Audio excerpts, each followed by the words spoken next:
So language of maths is symbolic. Symbols से हम decide करते हैं मैथ्स में बहुत सारी चीजें जिनको हम बहुत लंबा रीड करेंगे, लिखने में हमें उतना टाइम नहीं लगेगा मैथ्स में, क्योंकि सिंबल एक काम ये कर दे रहा होगा। अभी तक आप कुछ सिंबल्स पढ़ भी चुके हो, जैसे इक्वल्स टू है, राइट, जैसे इंप्लाइज दैट है, इंप्लाइड बाई, इंप्लाइड दैट, इस तरीके की चीजें आप ये सिंबल्स पढ़ भी चुके हैं। अब यहाँ पे आपको ये बताया जाएगा कि और कौन कौन से सिंबल्स हैं जो आपको पता होने चाहिए, है ना, और सिंबल्स के साथ साथ कुछ और चीजें भी। तो मैथ्स ये चैप्टर सेट्स बहुत इजी क्वेश्चंस बनते हैं इससे, बट इसका इंपॉर्टेंस ये है कि ये हर चैप्टर में यूज होगा। आप ऐसे समझ लो इसको, आज के बाद जितने आप चैप्टर्स पढ़ रहे होंगे ना, हर चैप्टर में सेट्स का कुछ ना कुछ काम जरूर पड़ेगा आपको। I can guarantee you that. Okay, ये बिल्कुल श्योर शॉट है कि सेट्स का काम हर चैप्टर में पढ़ने वाला है। तो सबसे पहले तो बात शुरू करते हैं कि भाई सेट्स हैं क्या सर, ये चीज क्या है सेट्स, जो आप इतनी देर से बोल रहे हो मैथमेटिकल लैंग्वेज है, सिंबॉलिक लैंग्वेज है, चलो ये हमने मान ली सारी बातें। आप पहले मैं ये बताओ सेट्स क्या है। तो सेट्स है, किसी ने पढ़ा अभी तक सेट्स? हैंड रेज करके बता सकते हो आप। ओके ठीक है, चलो। तो सेट्स है कलेक्शन ऑफ ऑब्जेक्ट्स। अगर हम कुछ ऑब्जेक्ट्स को इकट्ठा करके एक जगह रख दें, वो सेट बना लेंगे, बट किसी भी ऑब्जेक्ट को नहीं, उन ऑब्जेक्ट के बारे में कुछ स्पेशलिटी चाहिए हमें। क्या? Collection of well defined, right, collection of well defined and distinct objects. Distinct बोले तो डिफरेंट।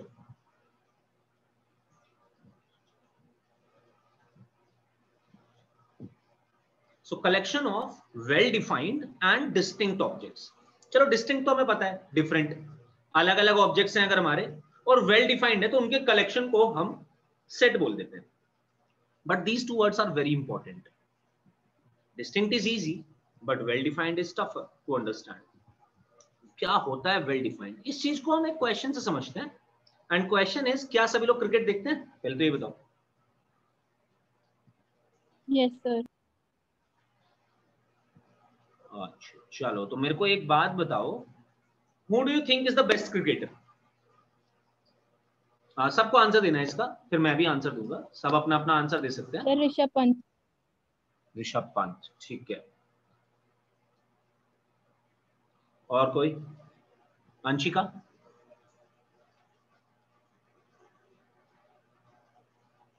चेतना? स्पर्श?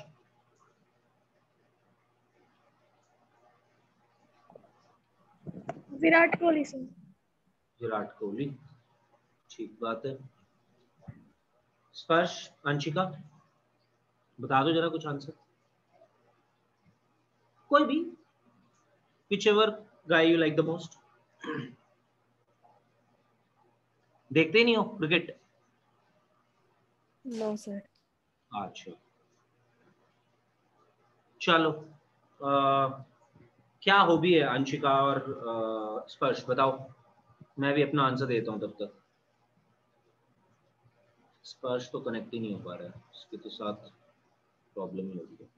रोहित शर्मा, राइट। तो हमने 3 आंसर दिए हैं, एक ने Rishabh Pant, second is Virat Kohli, third is Rishabh Pant, right.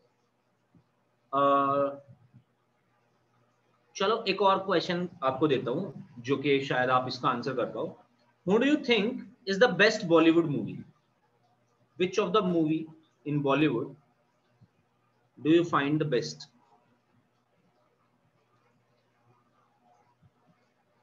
Best Bollywood, Hollywood, whatever. In fact मुझे ऐसे लिखना चाहिए, best movie, not best Bollywood Hollywood, best movie.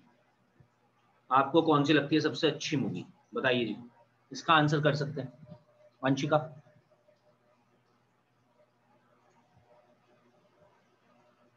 No, this is related to our maths only. ये अभी आपको समझ आएगा बात कैसे। कोई भी आंसर दे सकते हो, चलो starting from me, Harry Potter. हाँ जी। स्पर्श, चेतना, मुस्कान, अंशिका, सभी लोगों को एक एक आंसर देना है, फटाफट दे दो। सर हिचकी। कौन सी? हिचकी। चिट्टी? चिट्टी? No, sir. Hichki.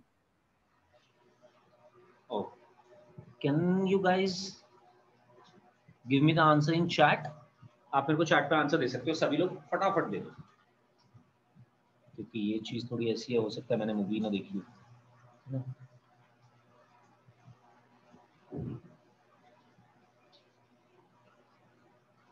ठीक है, ठीक है,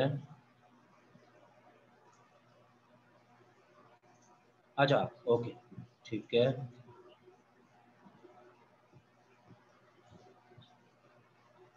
चेतना, एक आंसर तुम भी दे दो।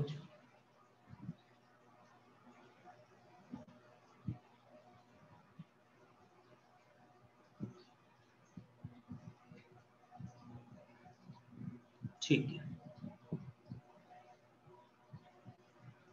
चलो अब एक और आंसर देना है हम सभी को।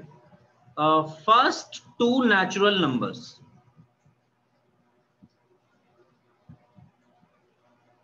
बताओ कौन से होते हैं पहले दो नेचुरल नंबर्स?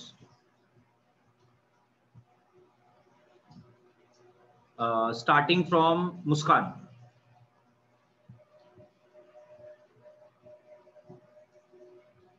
Sir, 1, और 2. बिल्कुल करेक्ट है, पहले दो नेचुरल नंबर्स 1 एंड 2 होते हैं। क्या यही होता है अंशिका? Yes sir. चेतना,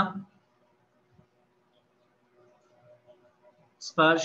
1 और 2. Yes sir.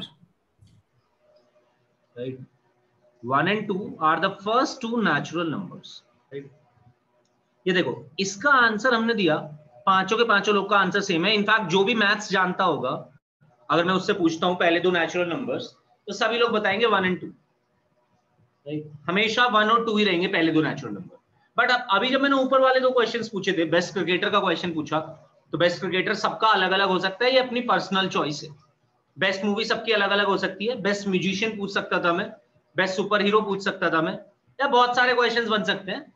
बेस्ट सिंगर पूछ सकता था मैं, बेस्ट एक्टर पूछ सकता था मैं, राइट, बेस्ट राइटर पूछ सकता था मैं, राइट, बेस्ट फुटबॉलर पूछ सकते थे हम, या कोई भी ऐसे क्वेश्चंस जिनके आंसर सब लोगों के अलग अलग हो सकते हैं। यही होता है वेल डिफाइंड का मतलब। वेल डिफाइंड बोले तो अगर हम सारों का आंसर सेम आए, जैसे कि first two natural numbers is well defined, ये वेल डिफाइंड है। वेल डिफाइंड बोले तो यूनिवर्सली सेम, सबके लिए सेम आंसर। आप किसी से भी कोई वो क्वेश्चन करेंगे, हर कोई उसका आंसर वही देगा जो आप दे रहे होंगे या कोई और देगा, यूनिवर्सली सेम। तो वेल डिफाइंड का मतलब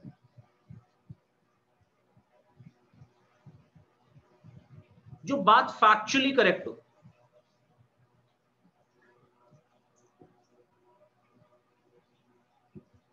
या आप इस तरीके से देख सकते हैं कि आप उस क्वेश्चन को पुट करके देखो और सोचोगे क्या सबका आंसर सेम आएगा? अगर सबका आंसर सेम आएगा तो वो वेल डिफाइंड है। अगर सबका आंसर अलग अलग हो सकता है तो वो बिल्कुल। अब ऐसे नहीं सोचना है कि हाँ जी बेस्ट मूवी सर सबको हैरी पॉटर लगेगी, मतलब ऐसे तो पॉसिबल है ही नहीं यार। अगर ना समझ आए तो भैया भाई बहन से पूछ लेना, वो ही मना कर देगा। मैं ही एग्री नहीं कर रहा तुम्हारे साथ, तो सिबलिंग्स बता देंगे तुम्हें इस बारे में और अच्छे से। वेल डिफाइंड का मतलब यूनिवर्सली सेम या फिर फैक्चुअली करेक्ट। अब बात क्या है हमारी? बात ये है कि हम सिर्फ वेल डिफाइंड ऑब्जेक्ट्स का ही सेट बना सकते हैं। ऐसे हम सेट नहीं बना सकते कि हमने जिस मतलब ऐसी चीजों का सेट नहीं बनता जिसके आंसर अलग अलग हो सकते हैं। अगर कोई मुझसे पूछता कि बेस्ट मूवी का सेट बना दो, तो मैं कहता no, not possible, because the objects are not well defined. कोई मुझसे पूछता बेस्ट क्रिकेटर का सेट बना दो, नहीं बना सकते, सबका आंसर अलग अलग होगा। राइट, क्या ये बात समझ आई? Yes, sir. Yes sir. अगर ये बात समझ आई तो मैं आपसे कुछ क्वेश्चन पूछने वाला हूं, आप मुझे बताएंगे कि क्या ये सेट बन सकता है या ये सेट नहीं बन सकता है। अभी और बात बाद में करेंगे, बस अभी इतनी बात करते हैं कि क्या हमारे ऑब्जेक्ट्स इस केस में वेल डिफाइंड हैं या नहीं है। चलो बताओ,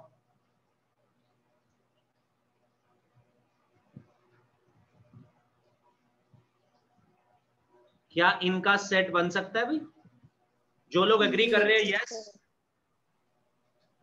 Yes, sir. Yes sir. Yes, Yes. sir. Correct है, तो चारों लोग एग्री कर रहे हैं, राइट?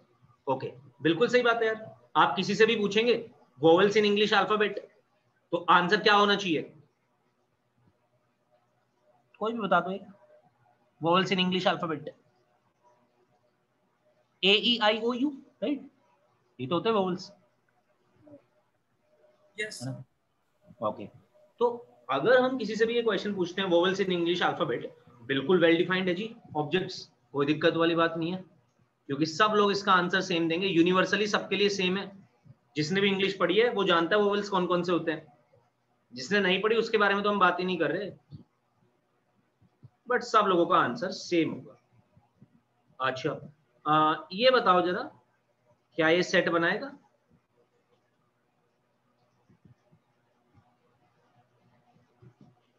हाईएस्ट ग्रोसिंग मूवी,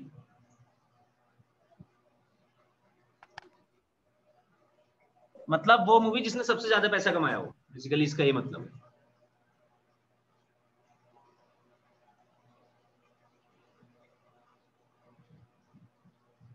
चलो मैं थोड़ा सा और बदल देता हूं उसको, इन बॉलीवुड।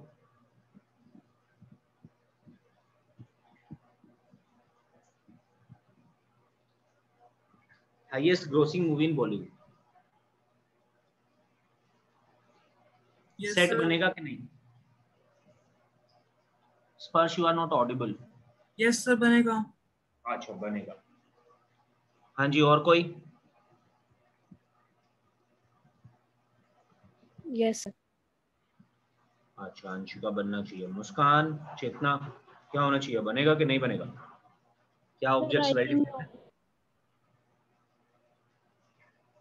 बोलो बोलो। बिल्कुल यार, देखो इस केस में भी वेल डिफाइंड है। हाईएस्ट ग्रोसिंग मूवी तो एक ही होगी ना, जो भी होगी, तो वेल डिफाइंड है, करेक्ट है बात। आप मुझसे पूछेंगे मैं भी वही आंसर दूंगा, बोल दो गूगल करना पड़ेगा वो एक डिफरेंट पॉइंट है, बट हाईएस्ट ग्रोसिंग मूवी तो एक ही होगी। ऐसे थोड़े ना कि हाईएस्ट ग्रोसिंग मूवी 5 हो जाएंगी, और 5 भी होंगी तो पांचों का अमाउंट सेम होगा, तो भी मुझे पता होगा कि हाँ ये 5 है। कोई ऐसे नहीं कि हम अपनी मर्जी से बोल सकते हैं कि हाईएस्ट ग्रोसिंग मूवी कौन सी है, या सबका आंसर अलग अलग हो जाएगा, नहीं, सबका आंसर वही होगा जो हाईएस्ट ग्रोसिंग मूवी है एक्चुअली, राइट? तो बिल्कुल वेल डिफाइंड है ऑब्जेक्ट्स, बिल्कुल सेट बनाएंगे।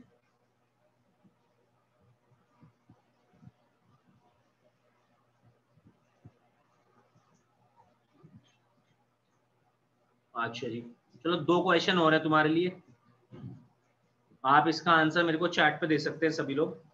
थर्ड इज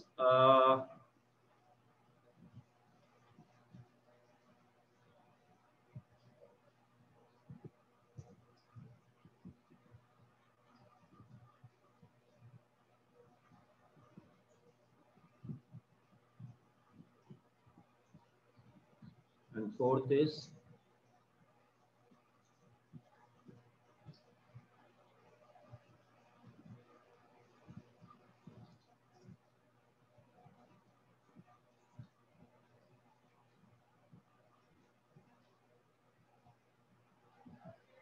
हाँ जी, थर्ड केस में बताइए, 2 मोस्ट टैलेंटेड एक्टर्स, क्या ये सेट बनाएगा? You can answer me on chat.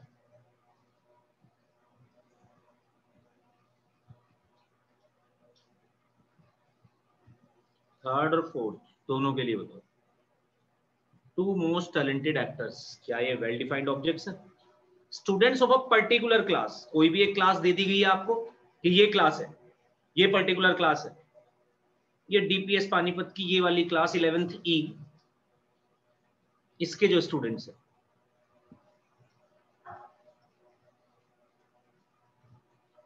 Correct है Anshika, very good.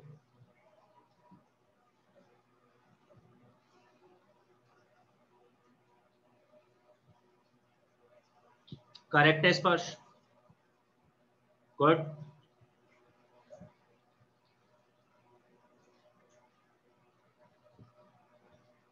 Chetna and मुस्कान, बताओ आंसर क्या होना चाहिए? करेक्ट है चेतना, गुड।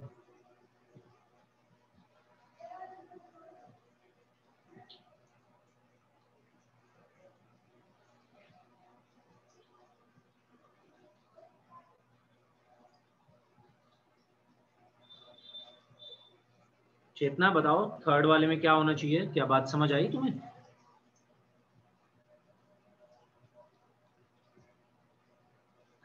अच्छा, अगर हम थर्ड वाले यस की सर। बात करें, बोलो बोलो, बोल सकते सर हो। जैसे एक्टर है किसी, तो ये तो सर सबकी किसी अपनी के लिए अलग अलग कोई थॉट्स होती ज्यादा है, टैलेंटेड। पर्सनल ओपिनियन है। किसी को कोई भी टैलेंटेड एक्टर लग सकता है, किसी को कोई, किसी को कोई, किसी और का आंसर कुछ और हो सकता है। ये तो अपना पर्सनल ओपिनियन वाली बात है ना। Yes sir. तो ये तो वेल डिफाइंड नहीं, नॉट वेल डिफाइंड। हो सकता है तुम्हारा आंसर कुछ और हो टैलेंटेड में, मेरा आंसर कुछ और हो टैलेंटेड में, राइट। करण जौहर का आंसर कुछ और हो टैलेंटेड में। Students of a particular class की अगर हम बात करते हैं, हाँ जी ये वेल डिफाइंड है। देखो अगर मैं यहाँ पे पर्टिकुलर ना लिखता, स्टूडेंट्स ऑफ अ क्लास लिखता, तो वेल डिफाइंड नहीं होता। बट वेल डिफाइंड हो गया जैसे ही मैंने इसको पर्टिकुलर क्लास बोला, क्योंकि वहां पे मैंने बता दिया कि इस वाली क्लास की अब हम बात कर रहे हैं, उसके स्टूडेंट्स का सेट, यानी कि बिल्कुल वेल डिफाइंड है। जिसको भी आप बता दोगे हाँ जी ये 11th की ये पूरी क्लास है, क्या इनका सेट बना सकते हैं? हाँ जी बना सकते हैं। This is well defined, clearly well defined. अगर आप बोलते स्टूडेंट्स ऑफ अ क्लास, तब वेल डिफाइंड नहीं होता। हाँ, पर पर्टिकुलर क्लास यानी कि आपने क्लास ही बता दी, क्लास बता दी, तो अब तो स्टूडेंट्स बिल्कुल वेल डिफाइंड है, राइट।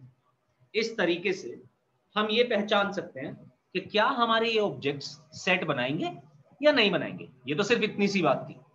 अब जरा और सीखते हैं, कैसे दिखते हैं सेट्स, कैसे लिखते हैं सेट्स, राइट, कैसे रिप्रेजेंट करना है, क्या अलग अलग तरीके हो सकते हैं इस काम को करने के, इन सब के बारे में बात करते हैं। तो ये तो थे हमारे कुछ एग्जाम्पल्स, आप नोट कर सकते हैं इसको फटाफट। और इसके बाद मैं लिख रहा हूं कुछ points.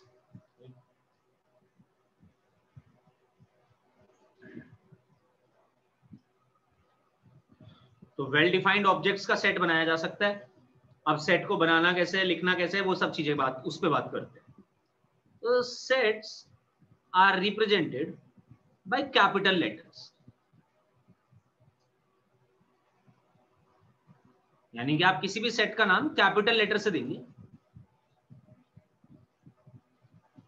For example ABCD up to Z तक कोई भी यूज कर सकते हैं। जनरली ABCD हम लेटर यूज कर लेते हैं, capital ABCD, to represent our set या टू नेम आर सेट। किसी भी सेट को नाम देना है तो उस सेट को नाम जो दे दिया जाता है वो कैपिटल लेटर से दे दिया जाता है। और ये जो इसके अंदर ऑब्जेक्ट्स होते हैं जिससे ये सेट बना होता है, इन ऑब्जेक्ट्स को हम बोलते हैं बच्चे elements. Objects of a set are known as elements of the set.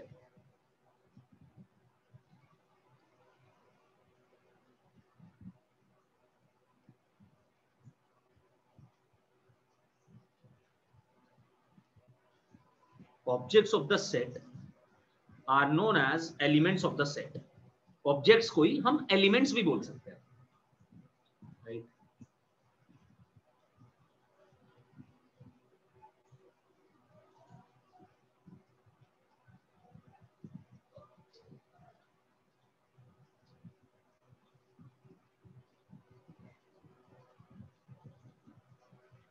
अच्छा जी, ये जो एलिमेंट्स है किसी भी सेट के, इनको हम कॉमा से सेपरेट करते हुए लिखते हैं। Elements are separated by commas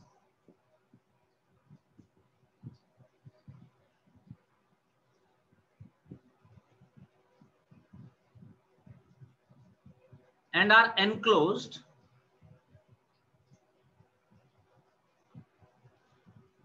within curly brackets.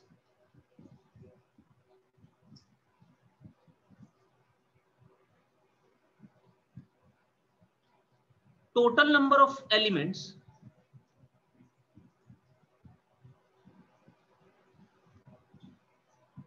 of a set is also called its cardinal number and is represented as लिख लो ये सारी चीजें, अभी एक ही एग्जाम्पल से सारी कवर हो जाएंगी. And is represented as number of elements in A या number of elements in B या NC कुछ भी एटसेट्रा.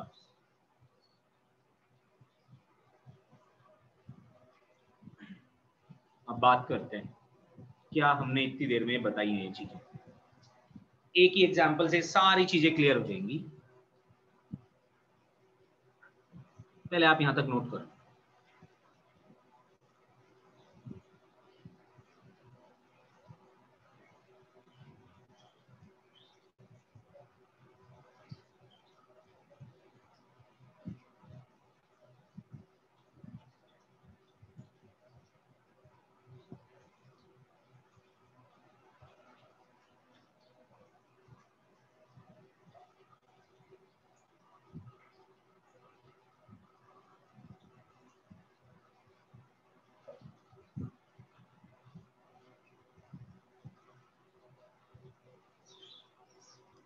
कहीं भी अगर कोई बात समझ ना आए अभी तक, मतलब क्या लिखा हुआ है, तो आप मुझसे पूछ सकते हैं. अच्छा यार, क्लास में मेरी में हेजिटेशन नहीं होना चाहिए कुछ भी, है ना. इंटरेक्टिव क्लास रहती है बहुत. आपसे देखो अभी तक ही मैं कितने सारे क्वेश्चंस पूछ चुका हूँ. तो क्वेश्चंस के आंसर दो, गलत दो सही दो, इससे कोई फर्क नहीं पड़ता. इनफैक्ट गलत आंसर्स बहुत एनकरेज करा जाता है आपको गलत आंसर्स देने के लिए, क्योंकि जब आप गलत आंसर्स दे रहे हैं तो एटलीस्ट आप पार्टिसिपेट कर रहे हैं and you will be learning the things, you will be learning the solutions, will be learning the correct solutions in fact. पर वो तभी होगा जब आप गलत आंसर देंगे. गलत दोगे तो सही भी सीखोगे, बट आप आंसर ही नहीं दोगे तो फिर नहीं सीख पाओगे.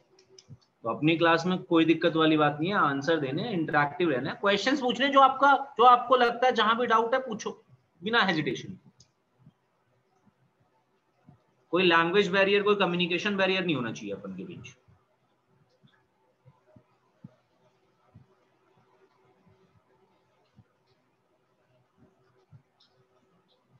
हाँ जी. मैं आपसे पूछता रहूंगा बीच बीच में, can I rub this, can I rub this, can I clear the screen, ये सब चीजें. तो जब मैं पूछूं आपसे तो जिसने ना लिखा हो वो सिर्फ हैंड रेज करके बता दे मेरे को, है ना. और अगर आपने लिख लिया तो आपको कुछ बोलने की जरूरत नहीं है, मैं खुद ही समझ जाऊंगा कि आप लिख चुके हैं. Right. So can I clear the screen now. जिसने ना लिखा हो सिर्फ वो हैंड रेज करते, you will get the time. और हैंड रेज, हैंड डाउन तब करे जब वो लिख ले फिर इस सारे को. तब तक मैं वेट करूंगा, मेरे को आइडिया लग जाएगा खुद ही. जैसे ही हैंड डाउन होगा तो मेरे को पता चल जाएगा कि अब ये लिख चुके हैं. अच्छा, हैंड रेज करके देख रहे हो कि चल रहा है हैंड रेज की नहीं. हाँ कर लो. नहीं हैंड डाउन नहीं करना है, हैंड लोअर नहीं करना है फिर आपको. अगर आप लिख रहे हैं तो आप हैंड को हैंड रेज करके ही रखिए. हैंड लोअर तब करेंगे जब आप लिख चुके होंगे पूरा, जिससे मेरे को खुद ब खुद पता आइडिया लग जाएगा ना, फिर मेरे को पूछने की जरूरत नहीं पड़ेगी आपसे दोबारा. Okay, so I can rub this, right. सभी ने नोट कर लिया है. ओके ठीक है, ये क्वेश्चन भी नोट कर लिया ना. Form a set of first 5 natural numbers. Okay ठीक है, चलिए. तो हमसे क्वेश्चन बोला गया कि form a set of first 5 natural numbers. तो सबसे पहली बात तो मैं ये चेक करूंगा कि क्या मेरे ऑब्जेक्ट्स वेल डिफाइंड है. स्पर्श इसका आंसर दे दे मेरे को, क्या मेरे ऑब्जेक्ट्स वेल डिफाइंड है. Yes sir. बिल्कुल सही बात है. अगर ऑब्जेक्ट्स वेल डिफाइंड ही ना होते तब तो हम एक सेट बना ही नहीं पाते. तब तो मुझसे शुरू में ही बोलते थे objects are not well defined so they can't form a set. But इस बार ऑब्जेक्ट्स वेल डिफाइंड है. तो अब बात करते हैं सेट को लिखना कैसे. तो सेट को लिखने के लिए सबसे पहले तो हमें हर सेट का कोई ना कोई नाम देना पड़ेगा. हमने जैसे कि अभी बताया कि नाम हम कुछ भी दे सकते हैं, ए से लेके जेड तक, कोई भी capital letter. But in general आप ABCD यूज कर रहे होंगे, मैं तो सबसे पहले ए यूज करूंगा. अगर मेरे को और सेट बनाने पड़ गए तो मैं BCD बनाऊंगा, नहीं तो मैं ए बनाता रहूंगा हर बार. वो आपकी चॉइस है, आप अपने नाम का पहला लेटर भी उठा सकते हो. अंशिका को तो कोई प्रॉब्लम ही नहीं है क्योंकि उसके नाम का तो पहला लेटर ही ए है. चेतना, स्पर्श, मुस्कान तुम्हारे लिए, तुम अपने नाम का पहला लेटर उठा के उससे भी बना सकते हो भाई सेट, कोई दिक्कत वाली बात नहीं है. हमें कोई परेशानी नहीं है, किसी को कोई परेशानी नहीं होगी, मैथ्स को कोई दिक्कत वाली बात नहीं. चलो जी, हमने इसका सेट का नाम दे दिया. हमने मान लिया हमारे सेट का नाम ए है. आप चाहें तो कुछ और भी दे सकते थे, राइट. अब जब भी आप सेट को लिखेंगे तो आप विद इन कर्ली ब्रैकेट्स लिखेंगे. कर्ली ब्रैकेट्स के अंदर अपने ऑब्जेक्ट्स लिखेंगे. आपके ऑब्जेक्ट्स क्या क्या है यहाँ पे Anshika for this particular question. First 5 natural numbers लिखने थे हमें. मैं याद दिला देता हूँ तेरे को क्वेश्चन.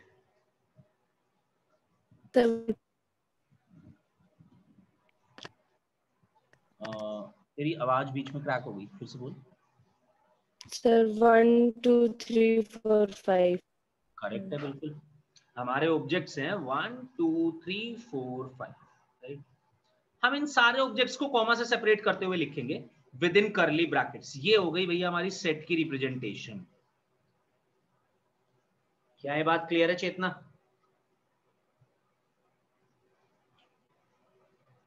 Yes sir. ओके, तो ये तो लिखा हमने सेट को। मुस्कान, एम आई ऑडिबल बच्चे? Yes sir. क्लियर है बात? Yes sir. ओके, ये तो हमारा सेट लिखने का तरीका कि सेट को हमें लिखना कैसे। सेट को लिखना है, हमें एक नाम देना है उस सेट को, विद इन करली ब्रैकेट्स हमें उसके एलिमेंट्स लिखने हैं या ऑब्जेक्ट्स लिखने हैं। अब ऑब्जेक्ट्स नहीं बोलेंगे, टेक्निकल टर्म उसकी एलिमेंट्स है, राइट। दूसरी बात, अब अगर हमसे कोई पूछता है कि यार इस सेट के अंदर कितने एलिमेंट्स हैं, तो मुस्कान क्या आंसर होना चाहिए? इस सेट के अंदर कितने एलिमेंट्स हैं? सर 5। 5, करेक्ट है बिल्कुल। बट इस चीज को लिखने का तरीका क्या है? इस चीज को लिखने का तरीका है ये, number of elements in A. This will be read as number of elements in A, और number of elements in A है 5। यही होगा इसका कार्डिनल नंबर भी बोलते हैं हम इस चीज को, कार्डिनल नंबर।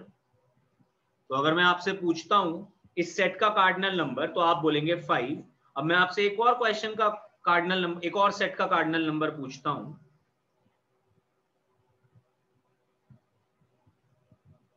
एक सेकंड।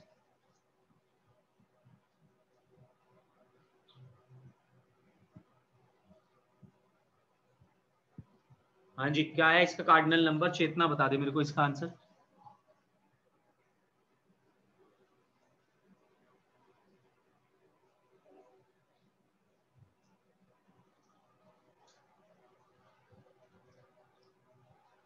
कितना सेकंड जो सेट हमने लिखा हुआ है ए?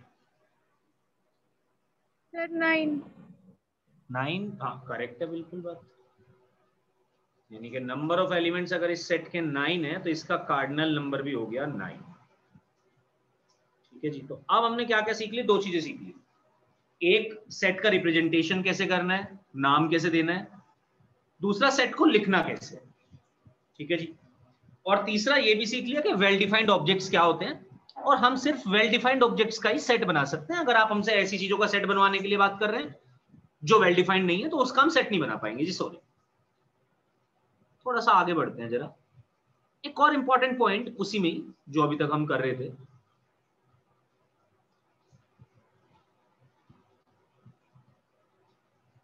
इस क्वेश्चन को पूरा कर लो।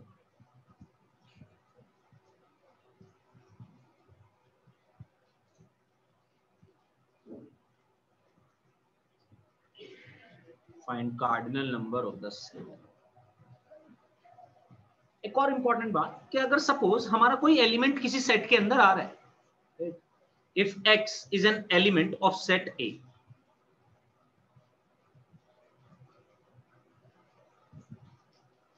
तो हमने इसको ऐसे लिख सकते हैं। देखो, पहली चीज आ गई आपके सामने मैथमेटिकल लैंग्वेज वाली, x बिलोंग्स टू A। ये बिलोंग्स टू का सिंबल है। बिलोंग्स टू का मतलब है कि बिलोंग कर रहा है, इसको, इसके अंदर है। ये बिलोंग्स टू वाला सिंबल थोड़ा ई की तरीके का है, बट ये कर्व्ड ई है, वो वैसा ही नहीं है बिल्कुल प्रॉपर ई, है ना। एंड इसको रीड ऐसे करा जाएगा, मैं लिख दे रहा हूं साइड में, read as x belongs to A। इसका मतलब है x A का एक एलिमेंट है।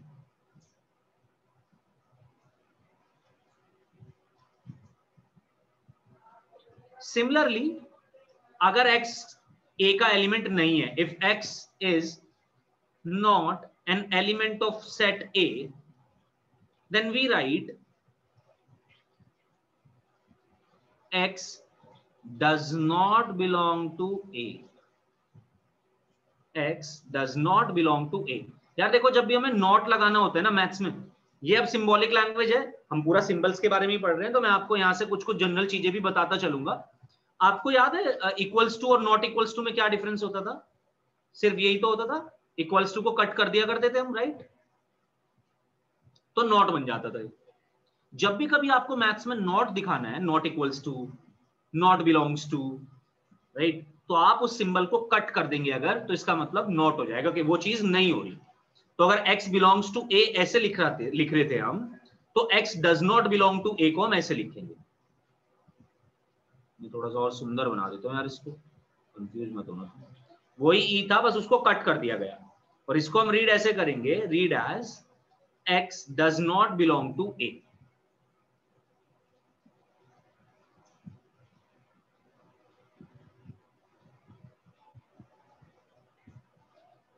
x doesn't belong to A।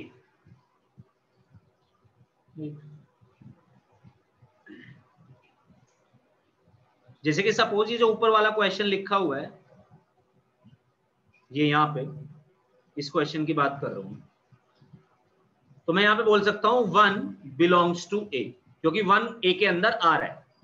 Similarly A belongs to ए, क्योंकि ए स्मॉल ए कैपिटल ए के अंदर आ रहा है। पर अगर कोई मुझसे कहता है कि हाँ जी 7, क्या 7 भी इसको बिलोंग करता है? नहीं करता है, तो मैं ये बोल दूंगा 7 डज नॉट बिलोंग्स टू ए। क्या ये बात क्लियर है सभी लोगों को? Yes, sir. Yes, sir.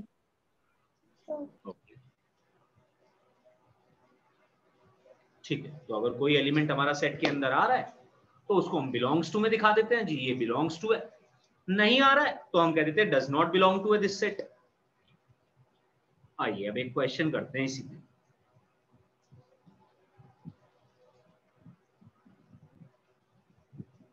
आपको ट्रू और फॉल्स स्टेट करना है, और आपको एक छोटा सा क्वेश्चन दिया गया है।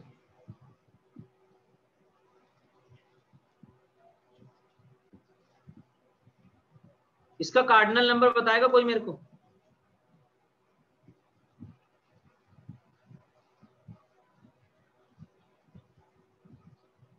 इस सेट का कार्डिनल नंबर बताओगे भाई? बता दो, जो भी तुम्हें लगता है तुम्हारी अंडरस्टैंडिंग के हिसाब से। 4, सभी का आंसर 4 है। 3 करेक्ट है स्पर्श, बिल्कुल।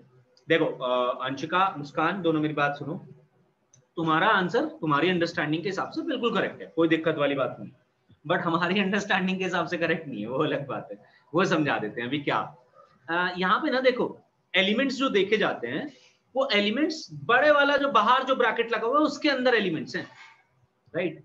अगर हम उसके अंदर के एलिमेंट्स की बात करें तो 3 ही तो एलिमेंट्स हैं, एक है 1, एक है 2 और एक है ये 3,4। पूरा का पूरा एक सिंगल एलिमेंट है। तो ये खुद से अंदर एक ब्रैकेट के अंदर लिखा हुआ है ना, तो इसने इसको एक अकेला एलिमेंट बना दिया।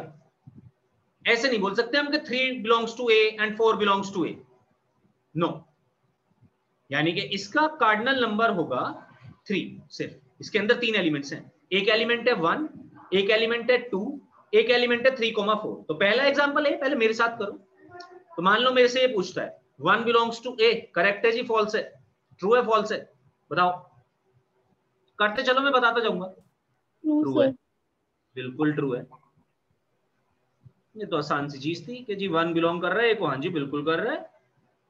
हाँ जी 2 बिलोंग कर रहा है, एक True, sir. ट्रू है, बिल्कुल करेक्ट बात है भाई। अच्छा जी 3 बिलोंग कर रहा है क्या एक? No, sir. बिल्कुल नहीं कर रहा है, राइट। देखो अभी अभी हमने जस्ट अभी यही बात करके आए हैं हम, क्योंकि 3,4 अब अकेला खुद में एक एलिमेंट है, तो 3 अकेला एलिमेंट नहीं है करना, दिस इज फॉल्स। अगर हमसे पूछता है 4 बिलोंग्स टू ए,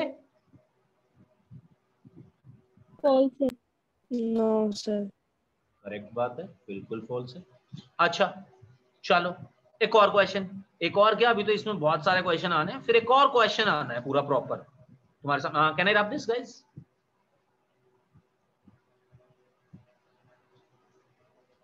जिसने नहीं लिखा हो पहले लिख ले ऊपर वाला पोर्शन। अच्छा सभी लिख चुके हैं, ठीक है। देखो मैं ऐसे ही समझ जाऊंगा, तुम्हें कुछ बोलने की जरूरत नहीं है, हैंड रेज से अपना काम आसानी से हो सकता है। अच्छा जी ये बताएंगे क्या ट्रू है कि फॉल्स है?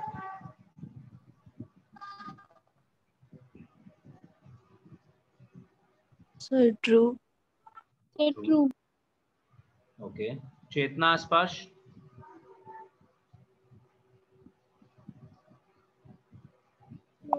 Yes, sir. Sure. Sparsh? Sir false. क्यों? सर ब्रैकेट भी आएगा। ब्रैकेट भी आएगा, करेक्ट बात है, बिल्कुल करेक्ट बात है। देखो अब ये लगता है हमें ट्रू देखने में, बट ये ट्रू है नहीं। क्यों नहीं है ट्रू, मैं आपको इसका रीजन बताता हूँ। एक रीजन तो ये है कि दी ब्रैकेट भी आएगा, बट दूसरा रीजन ज्यादा एप्ट है, ज्यादा अप्रोप्रिएट है। क्या? कि इस बात का मतलब क्या है सर, 3,4 बिलोंग्स टू ए। इसका मतलब बच्चे ये है कि 3 बिलोंग्स टू ए एंड 4 भी बिलोंग्स टू ए। यहां पे तो ये कहना चाह रहा है कि ये दो एलिमेंट हैं, एक 3 है एक 4 है, और दोनों ए को बिलोंग कर रहे हैं। तो इसका मतलब है कि 3 भी बिलोंग कर रहा है एक को और 4 भी बिलोंग कर रहा है एक को। क्या ये बात सच है? खुद बताओ अब तुम। No sir. ये तो बिल्कुल झूठ है यार, पहले अभी हम करके आए हैं, थर्ड और No, फोर्थ क्वेश्चन एग्जैक्टली यही थे। राइट, बिल्कुल अंशिका, थर्ड और फोर्थ क्वेश्चन हमारे एग्जैक्टली यही थे। 3 बिलोंग्स टू ए और हमने कहा था फॉल्स है। 4 बिलोंग्स टू ए, नहीं जी फॉल्स है। तो अगर आप 3,4 बिलोंग्स टू ए करा रहे हो विदाउट ब्रैकेट, तो इसका मतलब तो ये है कि यहाँ पे ये दो एलिमेंट दे रहा है और कह रहा है दोनों के दोनों एलिमेंट ए को बिलोंग करते हैं। नहीं करते जी, ऐसा तो बिल्कुल नहीं है, फॉल्स है तो। बट हाँ, इसकी जगह अगर हमसे वो ये पूछता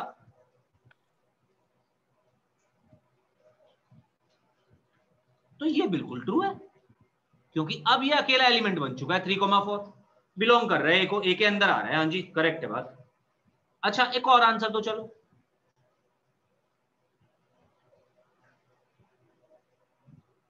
स्पर्श?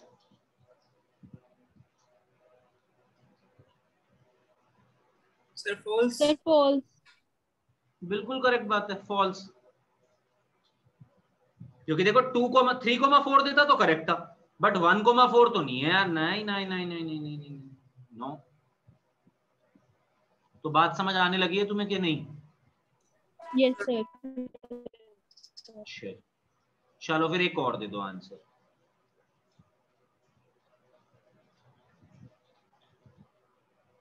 ये लास्ट क्वेश्चन है, इस पे लास्ट पार्ट है, मतलब इस क्वेश्चन का। फिर हम एक क्वेश्चन और करेंगे।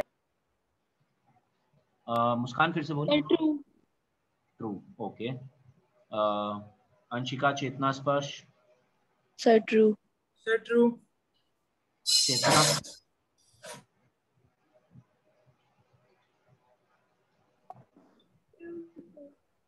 ओके, करेक्ट बात है यार, बिल्कुल ट्रू है। क्योंकि इसका मतलब है 1 भी ए को बिलोंग करता है। हाँ जी करता है। 3,4 भी ए को बिलोंग करता है। हाँ जी बिल्कुल करता है, कोई दिक्कत वाली बात नहीं। चलो तो नोट डाउन कर चुके हैं क्या आप सभी लोग? मेरे साथ साथ ही करते जा रहे हो कि नोट, या कर भी नहीं रहे हो?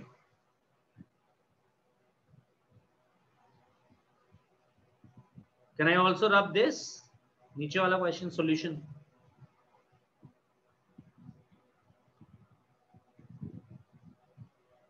ओके, चलो जी नेक्स्ट क्वेश्चन मैं आपको दे रहा हूं।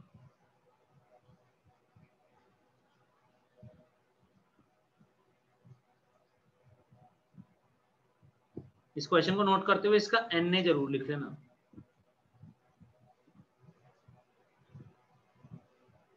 एन मतलब नंबर ऑफ एलिमेंट्स। 1 है, 2 है, 3,4 है। अब भाई हम लोग एक सेट और लिखते हैं।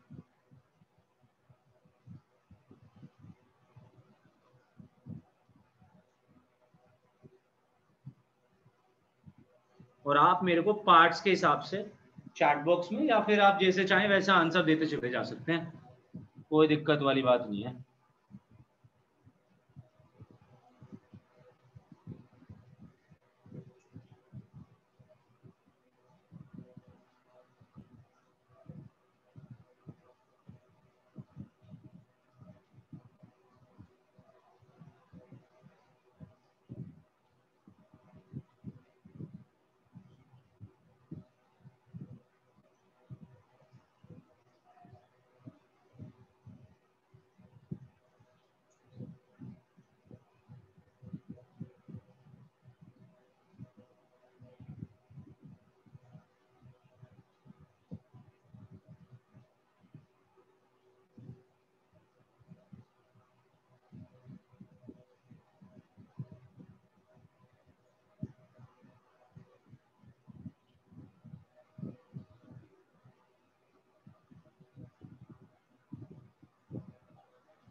हाँ जी, फर्स्ट एक एक करके जिससे मैं पूछता जाऊं वो आंसर देते जाए मेरे को। चल फर्स्ट स्टार्टिंग फ्रॉम अंशिका ही है। अंशिका ही अल्फाबेटिकल ऑर्डर में सबसे पहले स्टार्ट हो गया।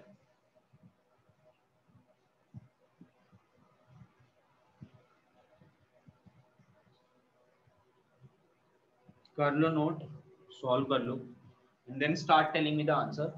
First will be Anshika, after Anshika Chetna, then Muskan, then Sparsh. First second third fourth, और 8 क्वेश्चन में लिख रहा हूँ आपको। 8 के 8 दो क्वेश्चन सबको आंसर करना है।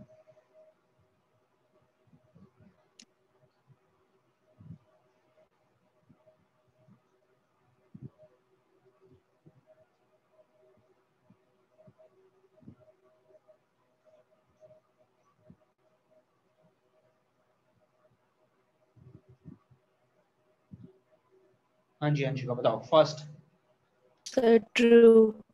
करेक्ट है बात। चेतना सेकंड,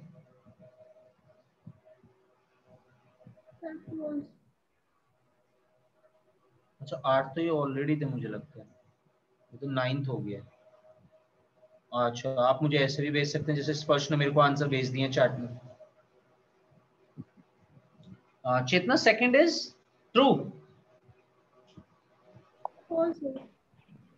फॉल्स होना चाहिए राइट,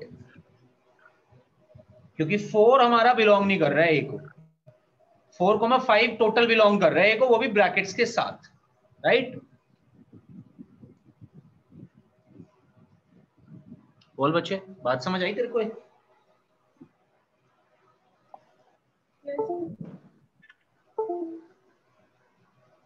तो this is false. Third Muskan. Sir true. क्या बात है, वेरी गुड वेरी गुड। देखो 8 बिलोंग नहीं कर रहे को भाई, और ये बिल्कुल ट्रू था स्टेटमेंट। स्पर्श ध्यान दे इस पे, 8 हमारा कहां बिलोंग कर रहा है ए को, क्यों?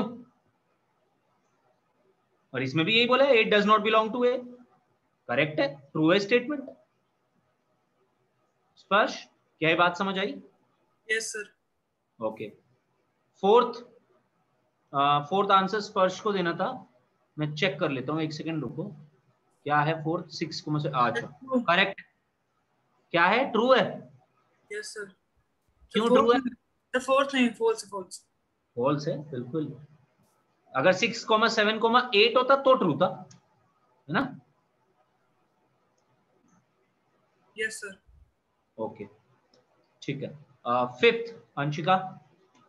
Sir, false. फॉल्स है, बिल्कुल क्लियरली फॉल्स है।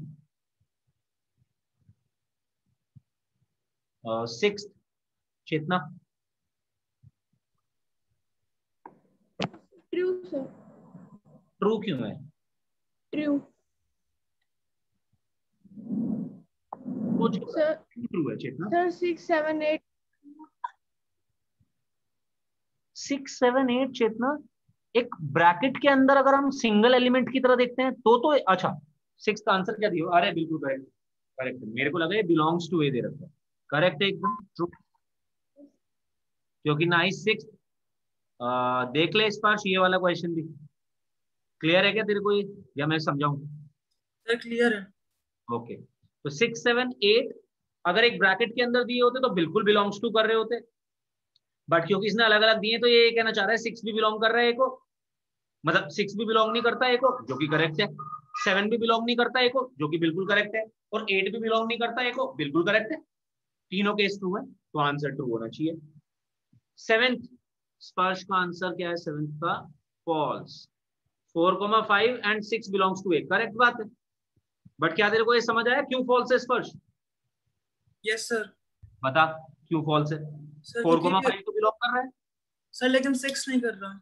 लेकिन 6 नहीं कर रहा। करेक्ट बात है। 4,5 बिल्कुल बिलोंग कर रहा है जी, पर 6 तो नहीं कर रहा। 6 नहीं कर रहा तो दोनों चीजें तो नहीं कर रही ना, खुद में तो स्टेटमेंट फॉल्स ही हो गया। अच्छा 7, 8 अंशिका।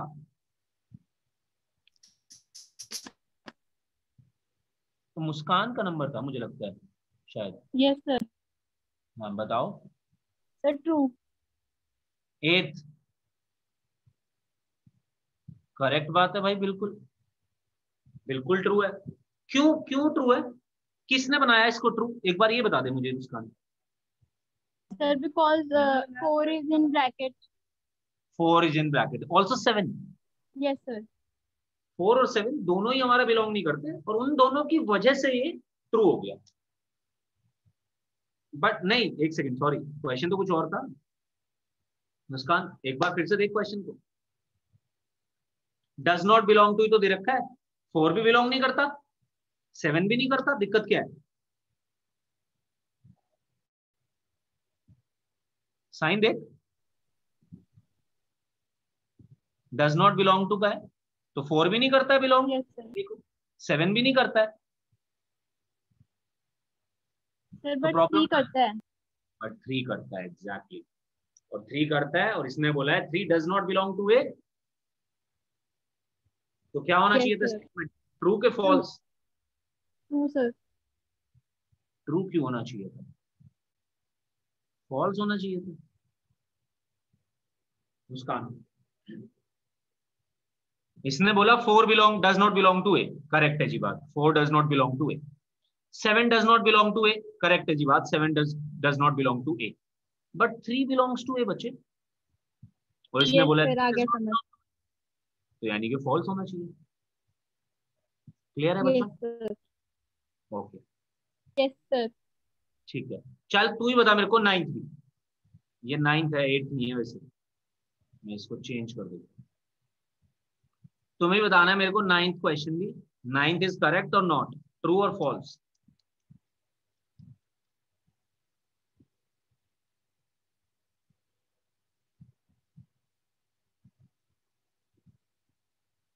Sir, false. बिल्कुल सही बात है। अंशिका, क्या ये बात समझ आई तेरे को, ये लास्ट के दोनों questions? Yes, sir. Okay, correct. तो ये होना चाहिए हमारा 9th इज फॉल्स, क्योंकि 2 बिलोंग करता है एक, और ये कह रहा है 2 डज नॉट बिलोंग टू ए। हम कहेंगे नहीं जी, फॉल्स है, झूठ बोल रहे हो आप। हाँ जी, आज जितनी बातें हमने पढ़ी, सेट का रिप्रेजेंटेशन, सेट को लिखना कैसे है, कार्डिनल नंबर क्या होता है सेट के अंदर, राइट, और उसके बाद वेल डिफाइंड ऑब्जेक्ट्स क्या हैं, और साथ साथ कौन सी चीज बिलोंग करेगी, कौन सी चीज बिलोंग नहीं करेगी। क्या ये सारी बातें आपको क्लियर है? आप कोई भी डाउट है अब आप मुझसे पूछ सकते हैं, और अगर क्लियर है तो आप बता सकते हैं कि जी क्लियर है। Sir, clear है. Sir, clear है.